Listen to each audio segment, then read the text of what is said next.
സമഗ്ര വിവരങ്ങൾ നൽകാൻ ജിൽബി തോംസൺ ചേരുകയാണ് ദില്ലിയിൽ നിന്ന്. ജിൽബി, ഒരു വലിയ പകൽ, അതായത് തെരഞ്ഞെടുപ്പ് ഘട്ടത്തിലേക്ക് കടക്കുമ്പോൾ, അതിന്റെ വോട്ടെണ്ണലിന്റെ അവസാന ഘട്ടത്തിലേക്ക് കടക്കുമ്പോൾ നിർണായകമായ 24 മണിക്കൂറിലൂടെയാണ് നമ്മൾ കടന്നുപോയത്. 2 നിയമസഭാ തെരഞ്ഞെടുപ്പുകൾ, അതിന്റെ വിധി ഇന്ന് വന്നിരിക്കുന്നു. എങ്ങനെ വിലയിരുത്താം? ഈ ആദ്യം ഒരു നിയമസഭാ തെരഞ്ഞെടുപ്പിന്റെ വിലയിരുത്തലുകൾ എങ്ങനെയാണ്? അതോടൊപ്പം തന്നെ മറ്റന്നാൾ നടക്കുന്ന വോട്ടെണ്ണലിന്റെ പ്രതീക്ഷകൾ എത്രത്തോളമാണ്? അഞ്ജന, ഈ ലോക്സഭാ തെരഞ്ഞെടുപ്പിൻ്റെ 7 ഘട്ട വോട്ടെടുപ്പും കഴിഞ്ഞ് ഇനിയിപ്പോൾ അടുത്ത 5 വർഷം ഇന്ത്യ ആര് ഭരിക്കുമെന്നറിയാൻ ഒരു ദിവസം കൂടി മാത്രമേ ബാക്കിയുള്ളൂ. എന്തായാലും അതിന് മുമ്പ് തന്നെ, ഒരു നാൾ മുമ്പ് തന്നെ ഇപ്പോൾ അരുണാചൽ, സിക്കിം സംസ്ഥാനങ്ങളിലെ നിയമസഭാ തെരഞ്ഞെടുപ്പിൻ്റെ വിധി വന്നു. അവിടെ അരുണാചൽ പ്രദേശിൽ ആകെ 60 സീറ്റുകളിൽ 46 സീറ്റും നേടി BJP തന്നെ ഭരണ തുടർച്ച ഉറപ്പാക്കി, അല്ലെങ്കിൽ വിജയിച്ചു. സിക്കിമിലും ഭരണകക്ഷിയായ സിക്കിം ക്രാന്തികാരി മോർച്ച തന്നെയാണ് അവിടെ വിജയം നേടിയിരിക്കുന്നത്. ആകെയുള്ള 32 സീറ്റിൽ 31 നേടി സിക്കിം ക്രാന്തികാരി മോർച്ച അവിടെ വൻ വിജയം തന്നെ നേടിയിരിക്കുകയാണ്.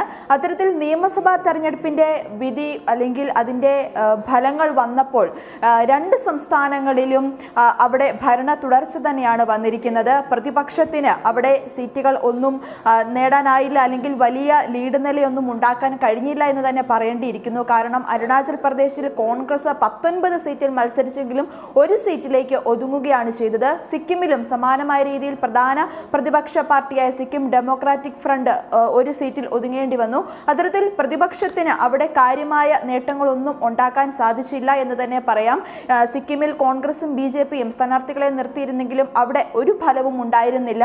അങ്ങനെ 2 സംസ്ഥാനങ്ങളിലെ നിയമസഭാ തെരഞ്ഞെടുപ്പിന്റെ ഫലങ്ങൾ വരുമ്പോൾ ഭരണ തുടർച്ച തന്നെയാണ് അവിടെ കാണാൻ സാധിക്കുന്നത്. അതേസമയം നമ്മൾ ലോക്സഭാ തെരഞ്ഞെടുപ്പിന്റെ കാര്യങ്ങളിലേക്ക് വരുമ്പോൾ, നാളെ കഴിഞ്ഞാൽ അല്ലെങ്കിൽ മറ്റന്നാളാണ് വോട്ടെണ്ണൽ നടക്കുക. രാവിലെ 8 മണിക്ക് തന്നെ വോട്ടെണ്ണൽ ആരംഭിക്കും. പോസ്റ്റൽ വോട്ടുകൾ എണ്ണിയായിരിക്കും ഈ വോട്ടെണ്ണൽ ആരംഭിക്കുക. അതിനുശേഷം തപാൽ വോട്ട്, അത് കഴിഞ്ഞ് EVMലെ വോട്ടുകളൊക്കെ എണ്ണാൻ തുടങ്ങും. എന്തായാലും ഇരു മുന്നണികളും വലിയ വിജയ പ്രതീക്ഷയിൽ തന്നെയാണ് എന്ന് തന്നെ നമുക്ക് പറയേണ്ടിയിരിക്കുന്നു. കാരണം ഇന്നലെ എക്സിറ്റ് പോൾ പ്രവചനങ്ങളൊക്കെ പുറത്തു വന്നപ്പോൾ എല്ലാ എക്സിറ്റ് പോളുകളിലും ഭൂരിപക്ഷം കൂടുതലായി ലഭിക്കുക BJPക്ക് തന്നെ എന്ന് പ്രവചിക്കുമ്പോൾ പോലും ഇന്ത്യ സഖ്യം അവരുടെ വിജയ പ്രതീക്ഷകൾ കൈവിടുന്നില്ല.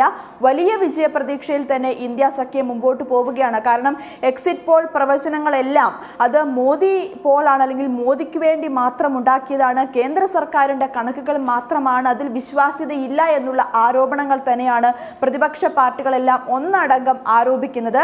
അതിനാൽ തന്നെ ഈ എക്സിറ്റ് പോൾ പ്രവചനങ്ങളിൽ BJPക്ക് വ്യക്തമായ ഭൂരിപക്ഷം, അതായത് 350-ലധികം സീറ്റുകൾ നേടുമെന്ന് പറയുമ്പോൾ ഇന്ത്യ സഖ്യത്തിന് 160 സീറ്റുകൾ നേടും, അല്ലെങ്കിൽ അത്ര കൊണ്ട് ഇന്ത്യ സഖ്യം ഒതുങ്ങുമെന്നൊക്കെയാണ് എല്ലാ എക്സിറ്റ് പോൾ പ്രവചനങ്ങളും പറയുന്നത്. പക്ഷേ ഇന്ത്യ പുറത്തുവന്ന എല്ലാ എക്സിറ്റ് പോൾ ഫലങ്ങളും NDAക്ക് വലിയ രീതിയിലുള്ള മുൻതൂക്കം പ്രവചിക്കുകയാണ്. പക്ഷെ അപ്പോഴും വലിയ വിജയപ്രതീക്ഷ തന്നെ ഇന്ത്യ മുന്നണി മുന്നോട്ട് വയ്ക്കുന്ന ഒരു സാഹചര്യമാണുള്ളത്.